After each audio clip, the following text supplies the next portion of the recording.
Dewan Perwakilan Rakyat Amerika Serikat atau DPR AS gagal memilih ketua untuk pertama kali dalam satu abad. Seperti dilansir oleh The New York Post pada Selasa, pemimpin Partai Republik Kevin McCarthy gagal mencapai jumlah suara yang diperlukan untuk menggantikan Nancy Pelosi sebagai ketua. Ini terjadi pada pemungutan suara pertama hingga DPR harus kembali menggelar pemungutan suara kedua untuk pertama kalinya dalam satu abad. Apa penyebab DPR Amerika gagal memilih ketua untuk pertama kali dalam satu abad? Dan untuk membahasnya, saat ini saya sudah terhubung dengan jurnalis senior Nuim Hayat langsung dari Melbourne, Australia. Assalamualaikum Bang Nuim, selamat pagi waktu Jakarta, selamat siang waktu Melbourne, Bang Nuim. Waalaikumsalam warahmatullahi wabarakatuh. Iswahyudi, selamat pagi waktu Jakarta, selamat siang waktu Melbourne. Bang Nuim, DPR Amerika gagal memilih ketua dan ini terjadi pertama kali dalam satu abad. Seperti apa menurut Bang Nuim?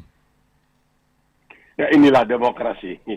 Demokrasi itu istilahnya memang kacau, istilahnya messy ya. Banyak pernak-perniknya seperti dikatakan oleh Winston Churchill, demokrasi adalah bentuk pemerintahan yang paling jelek, tetapi yang lain-lain katanya lebih jelek lagi. Nah, ini persoalannya dalam pemilihan ketua DPR ini, ketua The House of Representatives, jadi bukan Senat ini, memang masalahnya pemilihannya itu agak beda sedikit lah. Selama ini nampaknya walaupun Partai Republik punya 222 lebih banyak ya anggota dari Partai Demokrat 212, tapi kalau sekiranya diadakan pemilihan secara langsung dengan adanya abstain dari kalangan atau 20 orang anggota Partai Republik yang tidak setuju dengan Kevin McCarthy, maka bisa saja Hakim Jeffries dari Partai Demokrat yang menjadi ketua DPR. Ini tidak masuk di akal. Karena secara nominal, secara jumlah, itu yang mewakili Partai Demokrat itu lebih banyak dari yang mewakili Partai Republik lebih banyak dari yang mewakili Partai Demokrat sebagai hasil dari pemilihan antar waktu bulan November yang lalu.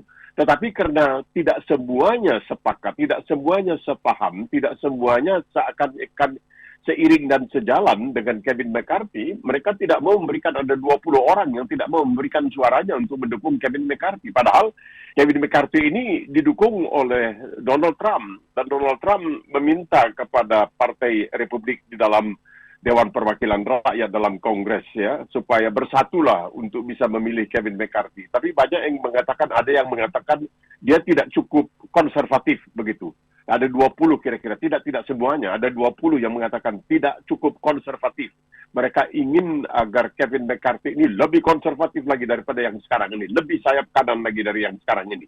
Sementara yang selebihnya memang sudah setuju, sudah puas dengan sikap yang ditunjukkan oleh Kevin McCarthy. Terjadilah apa yang pernah terjadi 100 tahun yang lalu, sudah 6 kali pemungutan suara tidak juga diperoleh mayoritas, karena ada dua sistem, pluralitas atau mayoritas. Dan pluralitas itu apabila misalnya Partai Republik mendapatkan suara terbanyak, walaupun ada suara-suara lain, dia akan terpilih. Misalnya ada 100 orang. Tahu-tahu 45 memberikan suara kepada Kevin McCarthy. Ada 30 yang menentang, ada 25 yang abstain. Itu artinya Kevin McCarthy menang. Tapi dalam mayoritas ini dia harus mendapatkan suara sejumlah 218 atau 217 kali ini.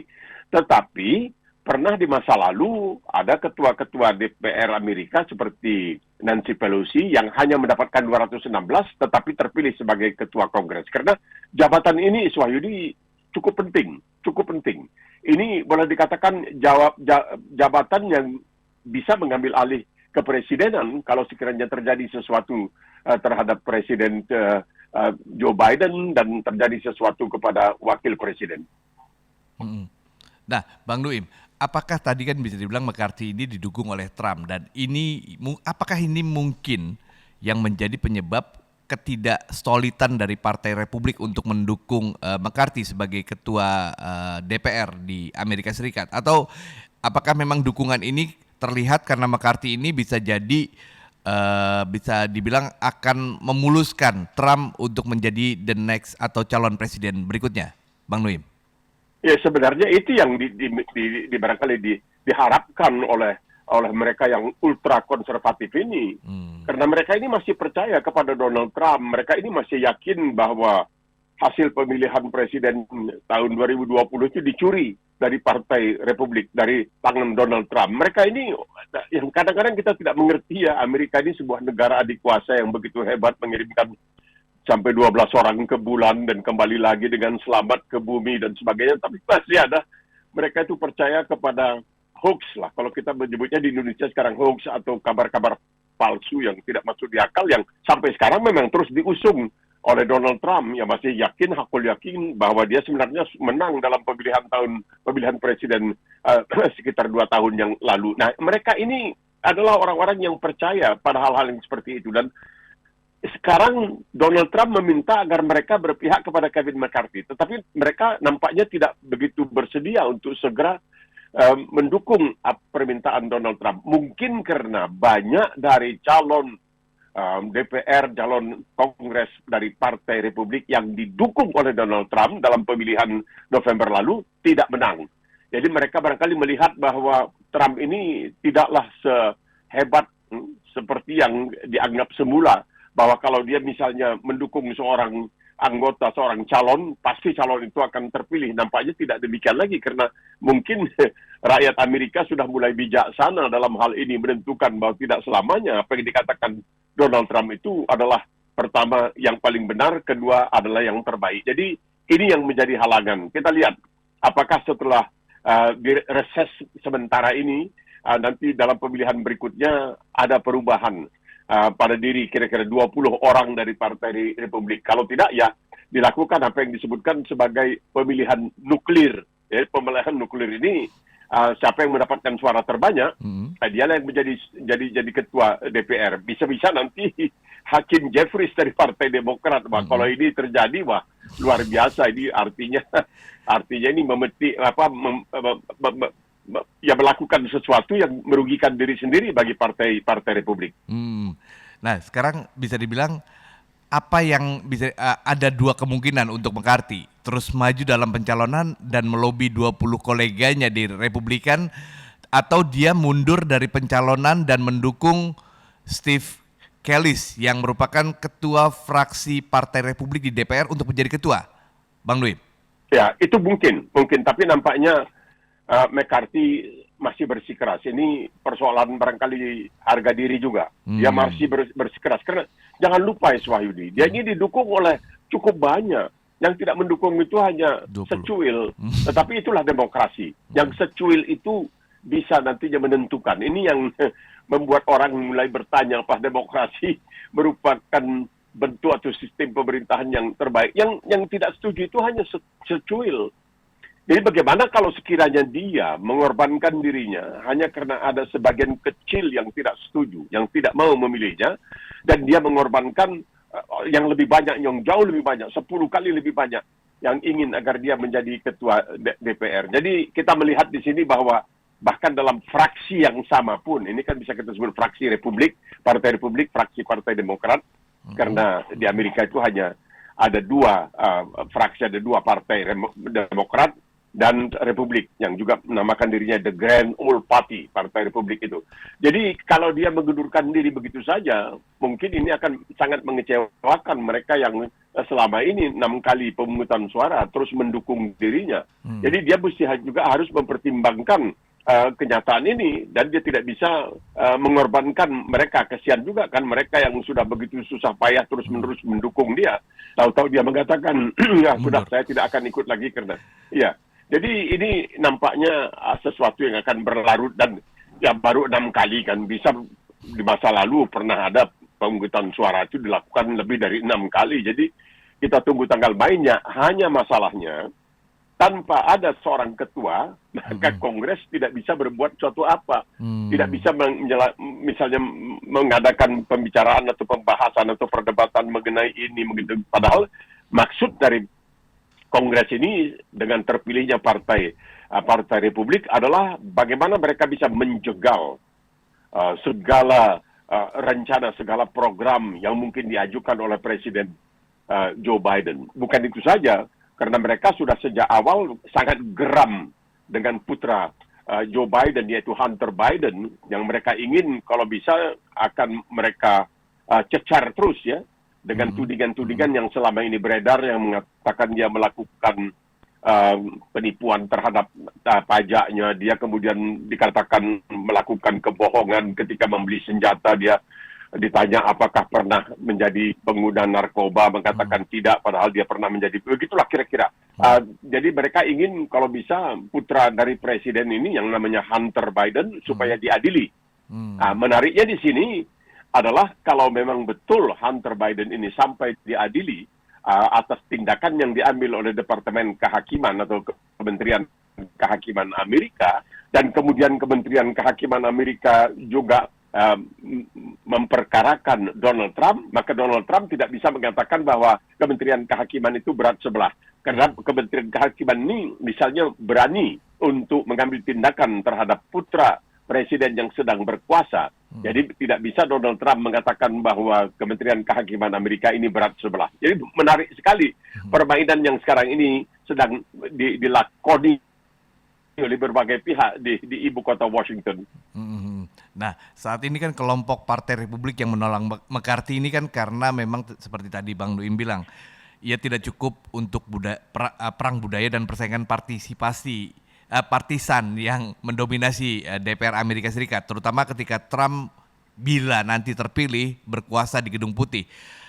Apakah memang ini ada kaitannya, bisa dibilang seperti itu, dan seperti apa McCarthy bisa dibilang mampu melobi 20 koleganya yang saat ini berseberangan dengan dia? Apakah memang kemudian bernegosiasi terkait hal-hal yang dianggap tidak cukup untuk dirinya kepada 20 koleganya, atau seperti apa? Atau memang ya itu tadi pilihan keduanya udah mundur aja, bisa dibilang seperti itu, Bang Nuim? Ya, tapi kan McCarthy juga punya banyak pendukung yang melakukan lobby. Jadi mereka ini terus melobi rekan-rekan mereka sefraksi yang sejauh ini masih tidak begitu terpikat, tidak begitu yakin dengan Kevin McCarthy. Karena begini, Swayudi, ini sedikit agak sejarah. Di tahun 50-an ya, itu pernah ada wakil rakyat yang namanya Joseph McCarthy. Wah, ini Joseph McCarthy ini jahatnya luar biasa tuh. Orang pokoknya yang sama sekali tidak punya masalah dituduh komunis. Banyak orang yang betul-betul teraniaya disebabkan oleh Joe McCarthy ini di masa lalu. Dan sekarang ini nama McCarthy muncul lagi dari Partai Republik. Seakan-akan ada orang yang namanya sama tetapi sikapnya tidak sama seperti Joe McCarthy di masa lalu yang terus-terusan mengejar, katanya ada komunis di bawah tempat tidur, ada komunis di bawah bantal dan lain sebagainya. Begitu banyak aktor, banyak orang-orang yang tidak bersalah dituduh komunis dan lain sebagainya. Nah, ini McCarthy yang satu ini nampaknya ingin menempuh jalan tengah, jalan yang lebih terhormat barangkali. Tetapi begitulah dalam keadaan demokrasi di Amerika sekarang ini, yang pro pada Trump ini, yang masih yakin bahwa Trump itu adalah orang yang memenangkan pemilihan presiden yang lalu, walaupun semua orang mengatakan bahwa Trump kalah, mereka ini ingin McCarthy menunjukkan ketegasan, menunjukkan kegarangan, ya, menunjukkan barangkali sikap konservatif yang lebih gigih, sehingga mereka nanti ingin mau berpihak kepadanya, masuk ke dalam kubu Kevin McCarthy. Tapi ini menariklah melihat bahwa di sebuah negara yang mengaku sebagai pengusung demokrasi yang begitu hebat, kita lihat bagaimana para anggota dari satu partai, dari satu fraksi bisa berbeda begitu hebat, ya, bisa berbeda dengan begitu hebat. Orang yang diangkat atau diyakini oleh sebagian terbesar anggota fraksi sebagai orang yang paling pas, yang paling memenuhi syarat untuk menjadi ketua DPR Amerika. Ini menarik melihat semua ini, bahwa sebenarnya partai setiap anggota partai yang masuk ke dalam parlemen, masuk ke dalam DPR atau Kongres, anggota fraksi itu tidak semata-mata mewakili partai, tapi juga mereka mewakili kepentingan dari orang-orang yang telah memilih mereka di dapil masing-masing di daerah pemilihan. Ini barangkali menjadi perhatian, menjadi pelajaran untuk negara-negara yang sedang bereksperimen dengan demokrasi, bahwa tidak selamanya demokrasi itu masuk dalam fraksi lalu bisa ibarat kerbau dicucuk hidungnya, ditarik ke sana, ditarik ke sini, mau saja. Mereka punya pendirian. Nah, pendirian mereka itu selalu mereka katakan ini demi kepentingan dari orang atau dari konstituen atau dari rakyat yang memilih saya di daerah pemilihan saya, di dapil saya. Jadi ini menarik sekali mengikuti perkembangan ini. Apakah Bang Nuim, apakah memang kengototan McCarthy ini kalau misalkan dia tidak mau mundur akan membuat Partai Demokrat mendapat keuntungan untuk mencalonkan pilihannya sebagai ketua DPR, Bang Nuim? Ya, memang Demokrat sudah mencalonkan Hakim Jeffries. Ini menarik ya, dia seorang Afro-Amerika dan namanya awalnya Hakim. Orang pikir dia Muslim, apalagi anaknya satu namanya Hasan. Tapi sebenarnya dia bukan Muslim, tapi dia anggota gereja Baptis. Nah, dia seorang Afro-Amerika dan dia sudah dipilih oleh fraksi Partai Demokrat sekiranya bisa diajukan sebagai calon ketua dan sekiranya pemilihan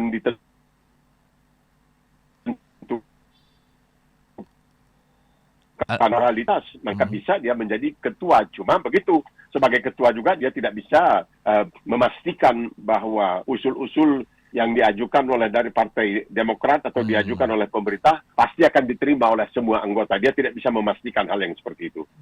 Itu yang terburuk kalau misalkan akhirnya Hakim Jeffries ini harus atau mampu menjadi ketua DPR Amerika ya, Bang Nuim ya? Wah, ini menarik. Ini kalau kata orang ini betul-betul hujan di siang hari, tidak masuk di akal. Ini terbalik betul-betul. Kalau memang itu sampai terjadi, itu hampir tidak masuk di akal. Tapi ya siapa tahu kan dalam demokrasi itu bisa saja terjadi. Karena dalam pemilihan dari 6 pemilihan yang dilakukan itu, Jeffries sudah menerima 212 dari seluruh anggota Partai Demokrat. Dia 200, sedangkan McCarthy hanya dapat 203 karena yang 20 lagi tidak mau berpihak kepadanya. Dia mendapat 212. Jadi kalau dari segi apa yang disebutkan sebagai pluralitas, ya dia bisa terpilih. Tapi kalau mayoritas Kongres, dia belum bisa terpilih karena diperlukan suara 217. Biasanya 218, tapi sekali ini 217 yang diperlukan. Karena ada juga anggota Kongres yang mewakili misalnya Puerto Rico, yang mewakili beberapa pulau di Pasifik milik Amerika, kecuali Hawaii, itu tidak, mereka sebagai anggota Kongres tapi tidak punya hak suara untuk memilih atau dipilih. Nah, kebuntuan ini kan bisa mengakibatkan House lumpuh, bisa dibilang seperti itu, dan sejumlah anggota parlemen mendesak atau meminta Partai Republik untuk mempertimbangkan kandidat lain, yang memang saat ini kandidat terkuat adalah Steve Scalise. Apakah memang McCarthy ini sudah tidak mungkin dicalonkan oleh Partai Republik, atau ya kalau misalkan kembali maju kan potensinya pasti mungkin bisa sama 212, 203 untuk Hakim Jeffries. Apakah memang bisa ada negosiasi di konteks ini untuk kemudian McCarthy memberikan posisinya kepada Steve Scalise, dan apa peluang dari Steve Scalise sendiri, Bang Nuim? Ya betul, kalau itu terjadi. Tetapi saya pikir karena perbedaannya begitu besar, ya antara suara yang diperoleh oleh McCarthy yang mendukungnya dengan suara segelintir yang menentangnya, kalau dia menyerah begitu saja, ini nampaknya bisa menimbulkan kericuhan yang lebih besar lagi dalam batang tubuh fraksi Partai Republik di dalam Kongres. Maka McCarthy barangkali merasa punya tanggung jawab untuk menjaga persatuan dan kesatuan fraksi ini dengan terus mencoba untuk meyakinkan atau barangkali tarik ulur ya di dalam negosiasi, dalam perundingan dengan mereka yang selama ini menentangnya. Lalu dia mengatakan, oke, apa yang kalian kehendaki? Apa itu? Oh, mereka mengendaki ini. Oke, dia bisa mencari jalan tengah dan menerima. Lalu mereka, karena ya demokrasi itu sebenarnya adalah soal tarik ulur, soal negosiasi, soal merundingkan. Saya pikir dia harus terus merundingkan. Kalau dia menyerah begitu saja, maka ini akan menimbulkan masalah juga, sehingga nanti yang lain-lain yang selama ini sudah 6 kali pemungutan suara terus memilih dia, merasa tentunya sangat terpukul, ya, sangat kecewa bahwa mereka telah memberikan dukungan yang begitu kuat, tahu-tahu dia menyerah begitu saja. Saya pikir akan ada perundingan di luar sidang. Di luar sidang mereka ada perundingan, dan dia juga mengerahkan pembantu-pembantunya untuk melakukan lobby terhadap mereka yang selama ini menentang dirinya untuk menjadi ketua DPR, ketua Kongres di Amerika Serikat. Saya pikir kecil kemungkinan dia akan mengundurkan diri. Meskipun dalam demokrasi tidak ada yang mustahil, ya. Demokrasi adalah suatu seni yang memungkinkan segalanya terjadi. Tapi kita melihat di sini hebat sekali bahwa di dalam satu fraksi bisa terjadi perbedaan pandangan yang begitu prinsipil seakan-akan. Dan tidak ada misalnya ancaman mau ditarik, mau dipanggil kembali. Tidak ada ancaman itu, karena mereka memang tidak punya hak untuk itu. Karena mereka ini dicalonkan oleh mayoritas suara di dapil mereka, sehingga partai tidak punya hak untuk dengan seenaknya memanggil kembali atau menarik mereka. Itu tidak mungkin terjadi, saya pikir.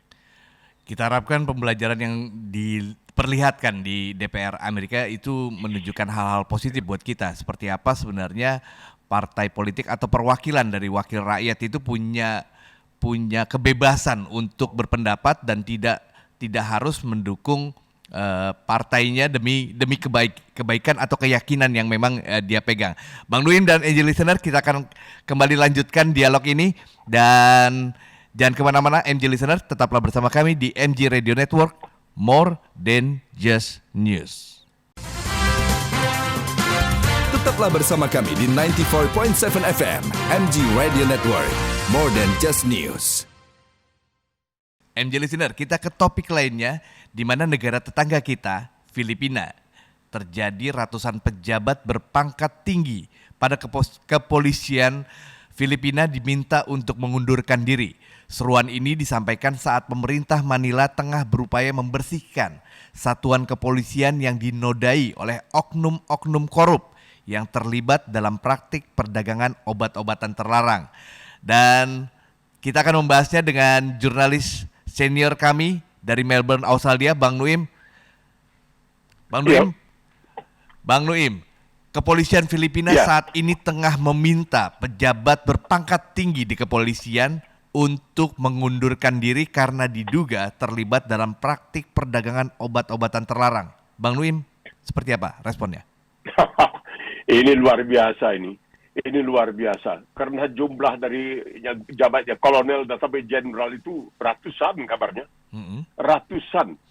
Yang diperkirakan sekarang ini bahwa mungkin sampai 1,000 orang polisi yang berpangkat lah kemungkinan akan menyerahkan surat permohonan untuk diberhentikan. Ya, disebutkan di sini dengan cara yang halus, ya, supaya mereka menyerahkan permohonan itu dengan penuh kasih dan lain sebagainya.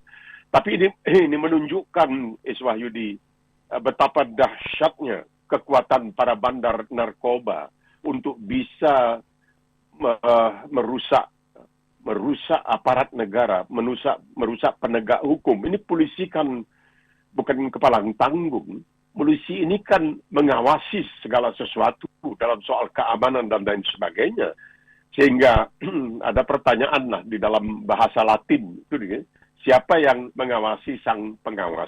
Nampaknya di Filipina yang terkenal dengan sistem hukumnya yang kurang begitu menarik, ya. Kita tahu Duterte suruh main tembak saja, seperti yang pernah terjadi dahulu dengan Petrus, ya. Orang-orang yang disangka sebagai bandit-bandit, penjahat-penjahat narkoba ditembak saja, dan banyak terjadi penyalahgunaan dari suruhan itu. Nah, sekarang ini menurut laporan terakhir ada 1,000 yang katanya diharapkan akan menyerahkan surat permohonan supaya dibebas tugaskan dari kepolisian sebelum bisa mereka itu nanti diteliti satu persatu. Kalau memang dianggap masih murni, masih tidak punya cacat dan lain sebagainya, maka permohonannya akan ditolak. Sedangkan yang dianggap ini punya masalah, bukan saja akan diterima permohonannya, mungkin juga akan dituntut. Karena masalah narkoba di Filipina ini sudah sangat luar biasa. Jadi katanya sekitar hampir 1.956 orang barangkali, termasuk 812 kolonel, 8 di sana mereka pakai sistem Letnan Jenderal, di kita Komisaris Jenderal, 21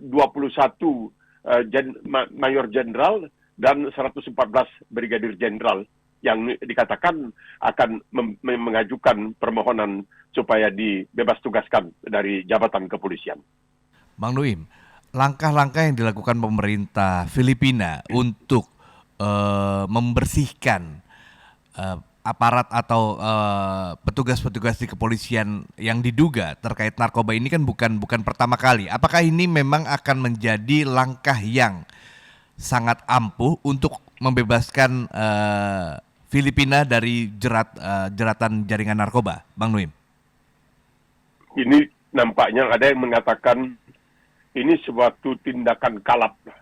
Kalap dalam artian bahwa kejahatan narkoba itu sudah sedemikian rupa sehingga tidak lagi bisa ditolerir dengan cara-cara biasa. Jadi kita melihat Duterte meminta kepada alat negara untuk tembak sajalah daripada ditangkap, diperiksa, dibawa pengadilan banyak, makan waktu dan lain sebagainya. Ya, bagaimana Isu Wahyudi? Kita lihatlah kalau kita bercermin di negara kita sendiri, toh ada seorang Kapolda yang tertangkap, ya masih belum dihukum, tapi sudah tertangkap, dijadikan tersangka dan lain sebagainya dalam persoalan narkoba ini, tanpa dia memikirkan akibat dampak dari perbuatannya itu bukan hanya terhadap manusia biasa, tetapi terhadap anak-anak di Indonesia, hanya demi kepentingan untuk memperoleh sebanyak mungkin duit, karena melalui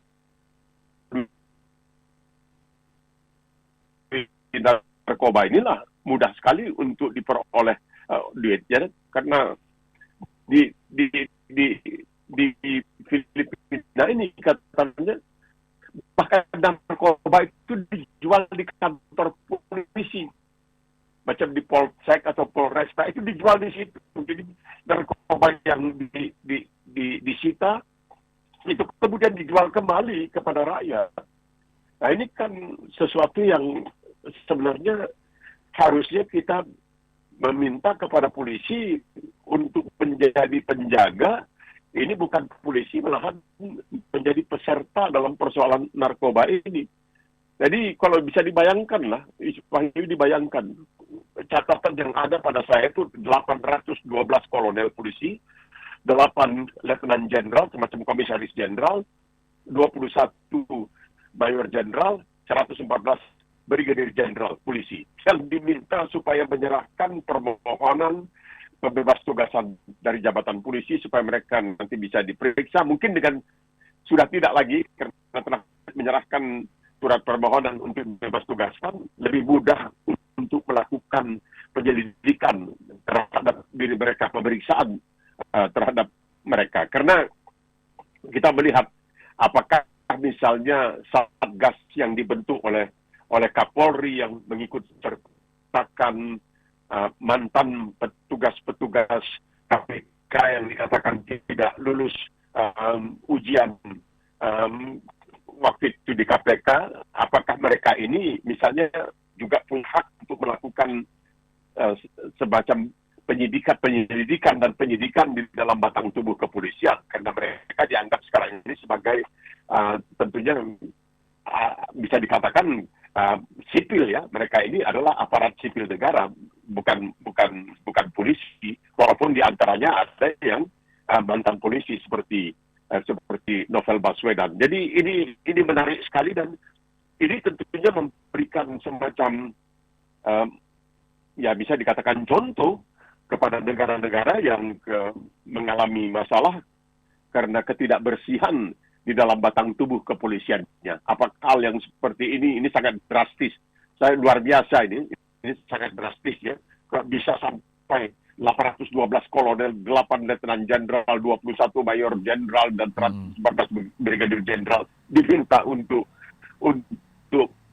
menyerahkan permohonan pengunduran diri. Setelah mereka ini disekolahkan dulunya atas biaya negara dan sebagainya, sekarang diminta sudahlah. Kalian lebih bagus menyerahkan jabatan supaya bisa diperiksa dengan mudah dan bisa diketahui siapa yang sebenarnya masih. Halo Bang Nuim, kayaknya suaranya agak Dan putus-putus siapa Bang yang Nuim. pernah melakukan hal-hal yang tidak terpuji sebagai polisi. Oke, Bang Nuim tadi suaranya agak putus-putus, mungkin bisa mencari tempat yang mungkin tidak mengganggu jalur hubungan kita. Dan kembali halo Bang Nuim. Bang Nuim, bisa dibilang memang beres-beres atau langkah bersih-bersih di kepolisian yang dilakukan oleh kepolisian pemerintah Filipina ini kan juga pernah dilakukan oleh mantan Presiden Fidel Ramos di era awal tahun 90-an dengan memerintahkan semua atau sekitar semua polisi yang berusia 56 tahun ke atas yang masa kerjanya 30 tahun untuk mengundurkan diri. Namun sekarang kembali dilakukan oleh Marcos Junior, bisa dibilang seperti itu, yang juga melanjutkan apa yang disebut perang terhadap narkoba yang dulu pernah digadang-gadang oleh Duterte. Ini kembali dilanjutkan langkah ini.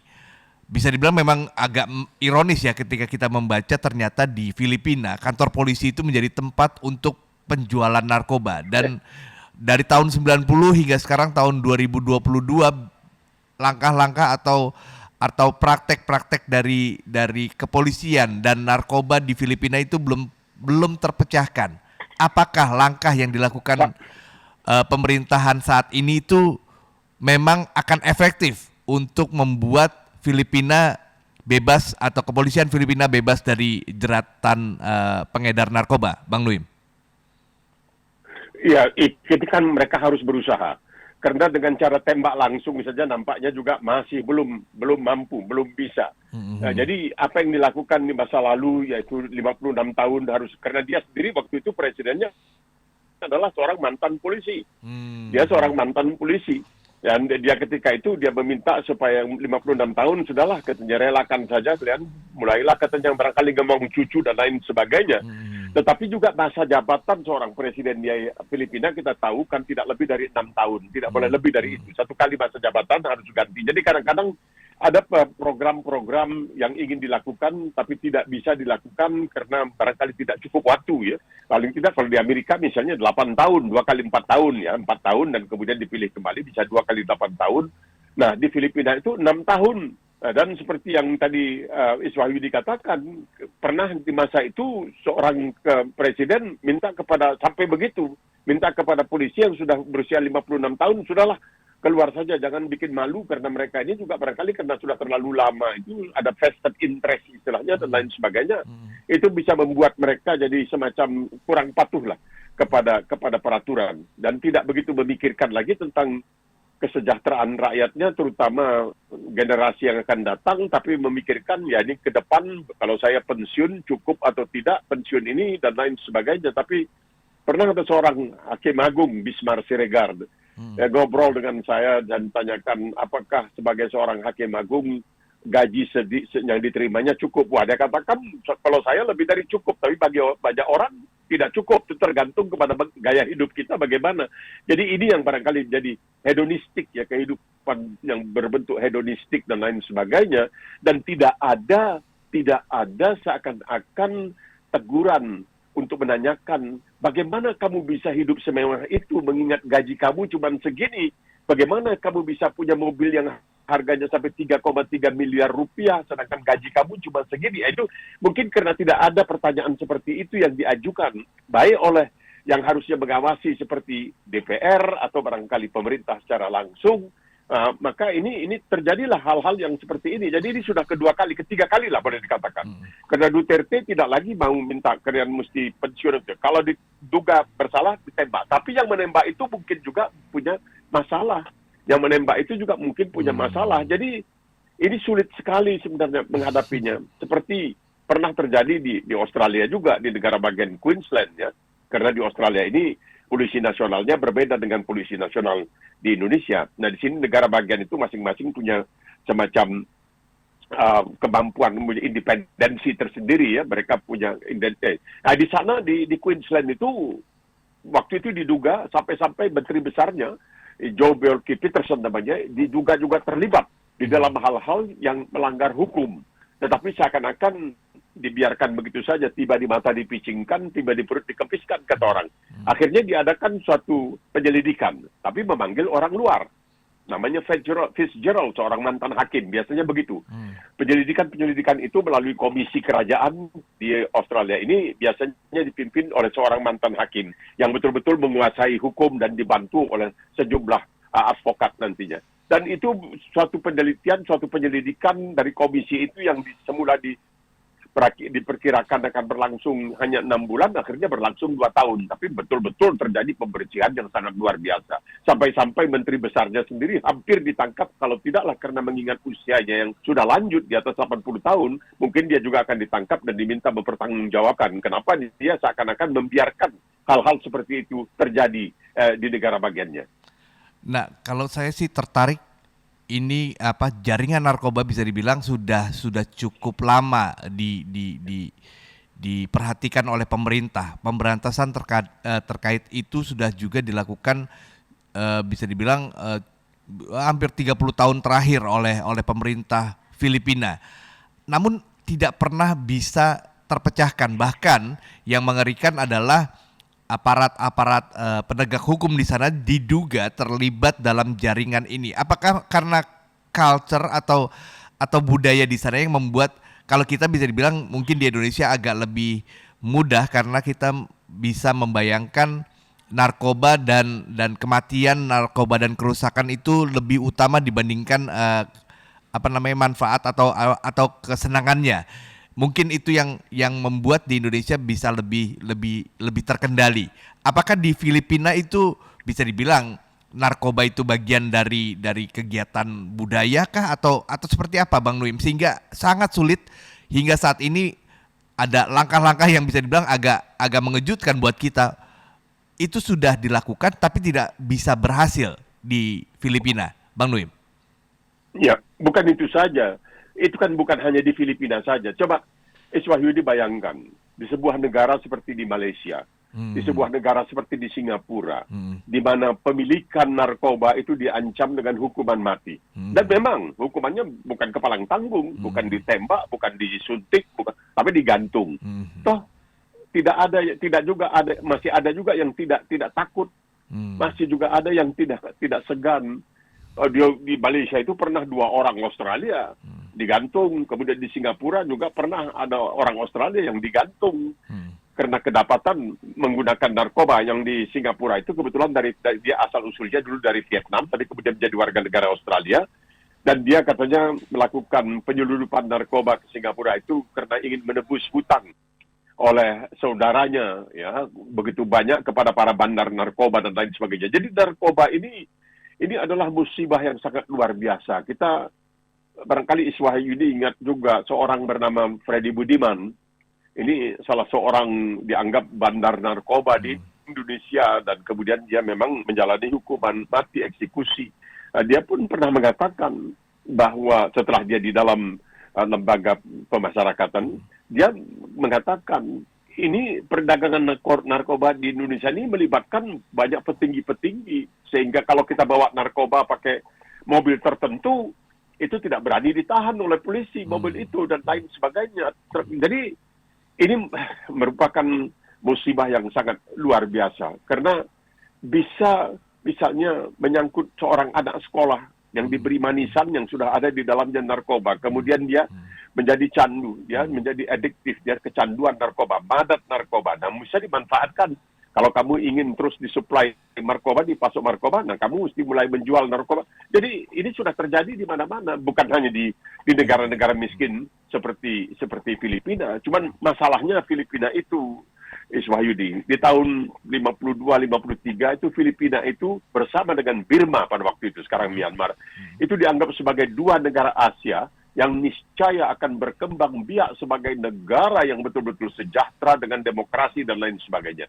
Tapi akhirnya tidak terjadi hal yang diperkirakan oleh para ahli pada waktu itu. Dan sekarang ini narkoba sudah merupakan masalah yang sangat luar biasa di Filipina. Sangat luar biasa. Seperti halnya juga di banyak negara lain lah. Jadi tidak kita hanya mengatakan Filipina saja, tapi di negara-negara lain juga narkoba ini sudah menjadi masalah yang sangat luar biasa. Di seluruh dunia barangkali tidak ada satu negara pun barangkali yang bisa mengatakan, oh kami bebas narkoba. Tidak. Saya rasa agak sulit bagi suatu negara untuk mengaku bebas narkoba. Jadi apa yang dilakukan oleh Filipina ini mungkin merupakan suatu terobosan baru yang bisa barangkali ditiru nantinya oleh negara-negara lain dalam usaha untuk bisa memperbaiki paling tidak efisiensi dari kepolisiannya, sekaligus juga memperbaiki citra dari kepolisiannya sebagai suatu badan pelaksana hukum, ya, pelaksana perlindungan terhadap hukum yang juga mengayomi masyarakat yang bisa diandalkan. Saya jadi teringat usulan Bang Nuim ketika kita ngobrol terkait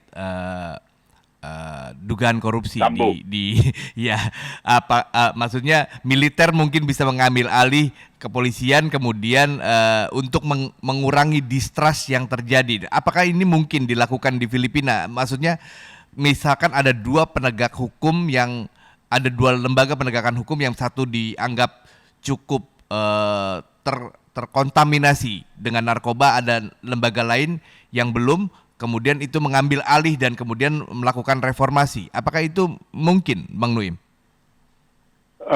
Rasanya itu akan tumpang tindih jadinya. Kalau itu sampai terjadi, nanti akan tumpang tindih dan banyak tenaga dan waktu habis, ada persaingan antara keduanya. Iya. Ini juga harus dipertimbangkan, harus dipertimbangkan karena polisi itu dididik berbeda dengan tentara. Militer. Tentara itu lebih banyak defensif sekarang ini, ya, pertahanan. Ya, sedangkan polisi itu merupakan penyelidik ke masyarakat. Jadi dia berbeda pendidikan. Saya ingat seorang jenderal dari Polri mengatakan, ya, saya hadir waktu itu, dia mengatakan bahwa mereka di zaman Orde Baru itu dilatih seperti tentara. Coba saudara lihat, katanya, ini tulang kering saya ini pernah ditendang-tendang dahulu waktu saya, katanya, menjadi taruna kepolisian dan lain sebagainya yang seharusnya tidak dilakukan. Kalau mereka ingin melakukan terhadap tentara, TNI itu lain, katanya. Tapi kalau dilakukan terhadap polisi, jadi sudah ada perbedaan yang barangkali memang garis merahnya sudah nyata sekali. Saya pikir kita perlu melakukan hanya pembersihan. Tapi ya kalau barangkali tidak ada jalan lain, harus diikut sertakan militer, TNI, ya wallahu alam, biarlah para ahli yang menentukannya. Ya, kita berharap apa yang terjadi di Filipina tidak yang demikian mengerikan tidak terjadi di negara kita, di Indonesia dan juga negara-negara lain, dan kita berharap sejumlah negara itu kemudian bisa bersatu untuk memerangi peredaran dari narkoba yang bisa jadi ini merupakan bahaya yang sangat-sangat besar buat para bangsa-bangsa di dunia. Terima kasih Bang Nuim telah bersama kami di Morning Traffic selama 1 jam ini dan menemani saya dalam Morning Session with Nuim Hayat. Terima kasih kembali. Yap.